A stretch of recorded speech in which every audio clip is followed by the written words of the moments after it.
Major news out of Russia. 14 members of the REvil hacking gang arrested by the FSB. Nearly $500 million in rubles recovered, which sounds at least like a lot of money. Peter's got the story on today's not so critical breaking update.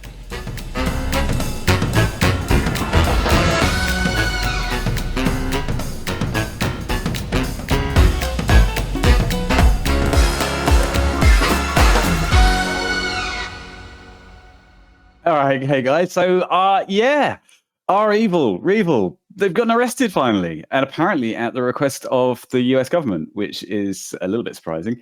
It feels very much like my prediction from 2020 is coming true already, because this.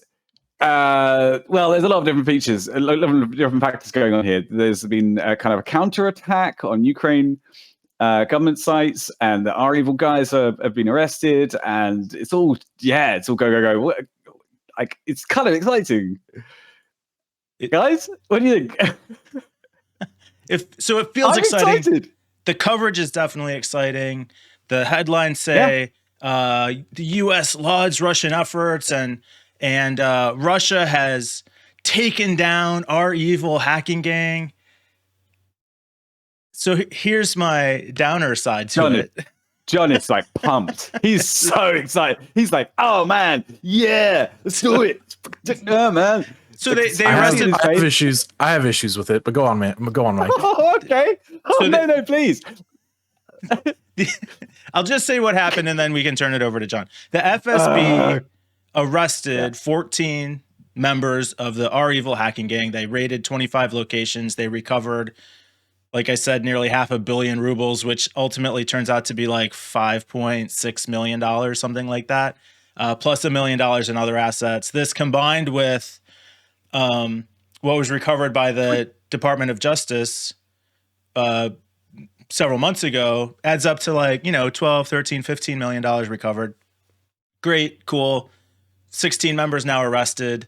Like, is that most of the organization? Is that all of it? A small part of it? Compared to what they ransomed people for, tens, hundreds of millions of dollars, it feels like a drop in the bucket. So is it really that big a deal? Well, yeah, it's REvil. I think it's a big deal. I think it's a big deal. It is a big deal for sure. What this feels like to me, first and foremost, this feels like a propaganda piece by the Russian government. When you watch the video, they created this compilation. FSB created this compilation of like, here we are rushing into these homes one after the other. Here's, a montage of all the money in hard, cold cash that we retrieved.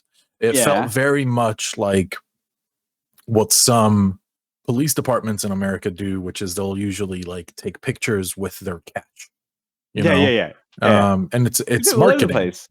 It's 100% marketing. Now, in the political landscape, the current political landscape, or what's happening in Eastern Europe, specifically with Ukraine and Russia, this feels oddly timed, and I think it's a kind of a distractor to what Russia is actually doing, which is they're mobilizing. Ukraine. They're looking to reinvade Ukraine. They've injected, I don't even know what to call them, a borderline terrorist cell into Ukraine to cause havoc and attack Russian supporters in Ukraine to kind of stir the pot, so to speak, which would give way for Russia to say, okay, our supporters are being attacked. We have to go and help them, so a big false flag operation. This is all like credible, like this is coming straight from United States intelligence, and it's not just hearsay. Like, this is just what is happening currently, that they're very confident in what they're finding, what the intelligence agencies are finding out about what's happening. So to me, this feels regarding REvil or REvil, this feels like fluff piece from Russia to just cover up what's actually happening. They're like, look at all the good. So cynical. No, I can't, honestly, man. I totally agree with that. I totally agree with that, Peter. Biden just met with Putin a couple weeks ago, Russia's been under pressure from the US to take action on this forever. Now, all of a sudden, when they're getting a lot of pressure about the Ukraine thing, they suddenly find 25 locations that they can raid. Yeah. Either they've been sitting on this information all along. Of course they have. I mean, there's not even an either or. Like, that's what's been happening. Right. That's what's been happening. And like John said, it's just it's a minor concession to get the pressure off, I think. Look, guys, I know. I totally understand that this is definitely politically motivated and that there are ulterior motives at play. But, like, how else do you want this to happen? How else do you think it will ever happen? These guys should have been arrested ages ago. And finally, they're going to be put into in front of a terminal at a Russian state facility instead. These guys aren't going to jail. They're just going to go hacking for the state instead, which is exactly what Russia has said. That's even cynical for me. I don't know. There's no way that anything positive could possibly happen in your mind. Then, like, it's never going to be good enough, right? When it comes out of Russia, I do not look at things through rose-colored lenses. Straight up. Let's see if we lose any subscribers after this. Our Russian follower crew. It is good news. Look, 14 arrests, 5 million, 6 million, whatever recovered. Like, yeah, cool. Is it the end of, or the beginning of the end of cyber warfare? No, as it's being reported. Fuck no, it's not. No. It's the beginning of it's something. It shows it can be done. It shows they can do it. Now it becomes a bargaining chip, something that the US can ask for in other negotiations. It's a kind of thing that proves that the Russians knew about this all the time. I mean, I think the darker side of it, is that Ukraine. Where was it? Ukrainian website. Hang on, let me see if I can find the story. Ukrainian government websites. Yeah, the Ukrainian government websites were hacked at 70 different sites. No sensitive data. By who? REvil was dismantled. Yeah, but that maybe that's all they were doing was just ramming them. Hey guys, get to work. Get in the office. What are you doing sitting around in your fast cars? No, straight up. Yeah, exactly. But knockdown versus, like REvil, they're known for ransomware. That's their only card that they play. And this is, if I had to guess, a guesstimate, an educated guess, this is the Russian government, obviously. Well, that's what everybody's saying. It said it had like markers of US spy operators or something like that. That's kind of, that feels like my prediction coming true early. I didn't really think they would be scientific. Your prediction for 2022? Yeah, major cyber. What was it? Remind us. Nuclear war. Nuclear war was my prediction, and I think this is the beginning. That would be the first shots fired. Yeah, and I think that it will become at some point clear that it is Russia, and they're going to stop denying it. Basically, when Russia go full scale, they send troops over the border, which maybe they already have. Sorry, I'm not keeping up on that side of things as well as I should do. But then they're going to say, yeah, okay. But if it is Russia, which we think it is, sure, they just immunized themselves from retribution, because we just spent an entire news cycle with the U.S. press and the U.S. government talking about how great they were for finally taking action on REvil, and now all of a sudden they're going to turn around and get pressure because but then you also did this thing in Ukraine. I think. All right, so they've immunized themselves from retribution. I think on that, assuming that even is true. Which do you think the US knew about this? Like Russia were like, I'm not going to try and do a Russian accent. Maybe I should. That would be really bad. I'm curious what a British impersonation of a Russian accent sounds like. Yeah, we invade Russia. Okay. Wow, that's good. I like that. Send cyber spies now. Yeah, good. Okay, thank you. I can see the subscriber count from all our Russian contingent just ticking down. Just dropping, right. Yeah, I know, it's terrible. I had a Russian girlfriend once. That was interesting.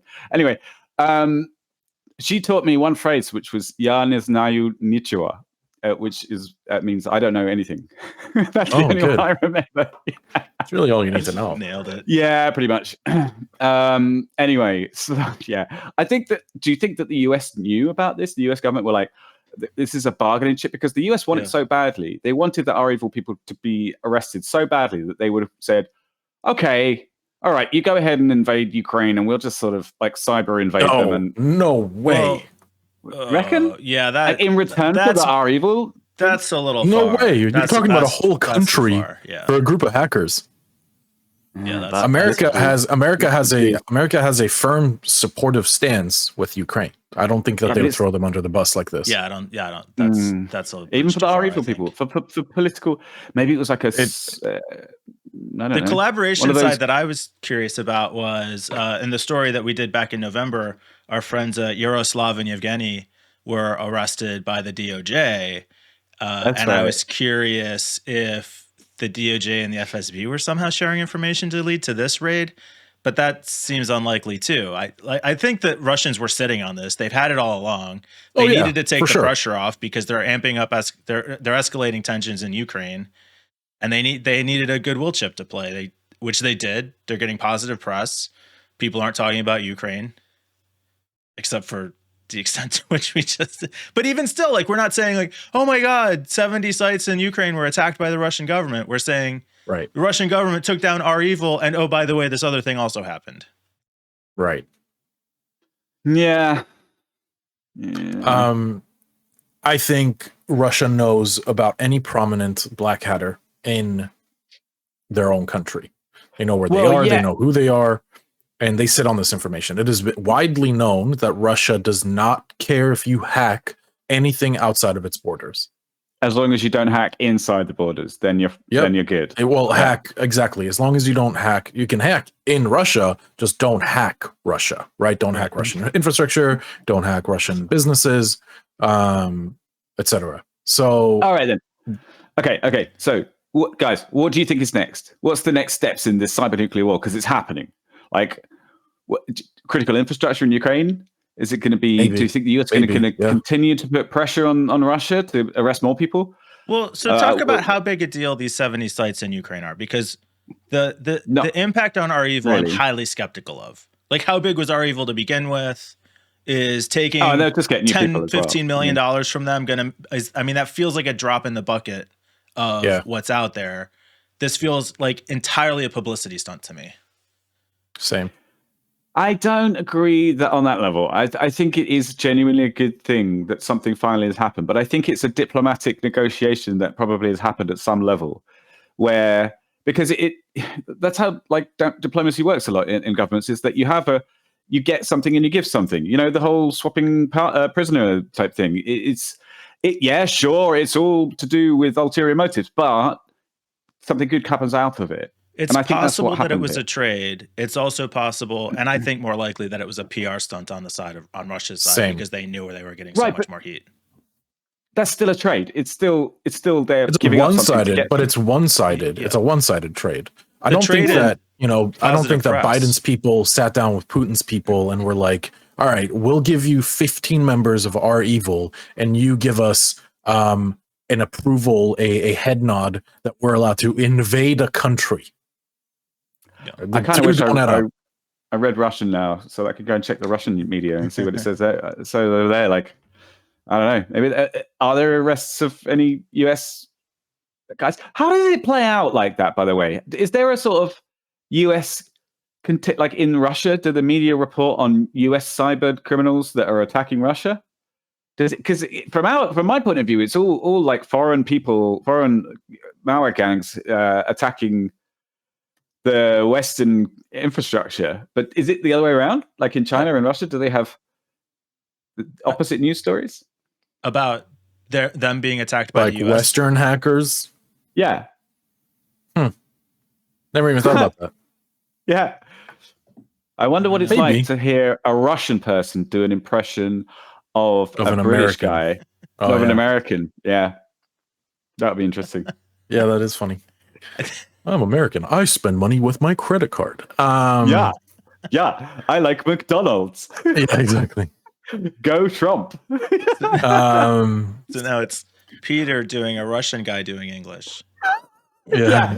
But actually, sorry. We're talking about something interesting, so I won't go on too much of a tangent. Never mind. I think the bottom line here is that this to me is a PR stunt. No matter what the handshakes behind the scenes took place, this is a PR stunt from Russia to cover up the negative shit that they're up to. And well, I say more PR stunts, please. Right, but I guess the problem is if you give 14 members of REvil, let's say, freedom to do what they want with a timeline of like, they don't know, but they could be shut down at any moment. And really, the only thing in exchange here is that instead of being, so to speak, free, now they're just hacking for the government instead. There's no way that these extremely intelligent individuals who are members of REvil are not going to be utilized by the Russian government. Zero doubt in my mind. Honestly, they could have been them that hacked Ukraine. Just threw them right in front of a terminal and said, do your worst. Yeah, right. Come into the office, guys. You got to round you up. Yeah.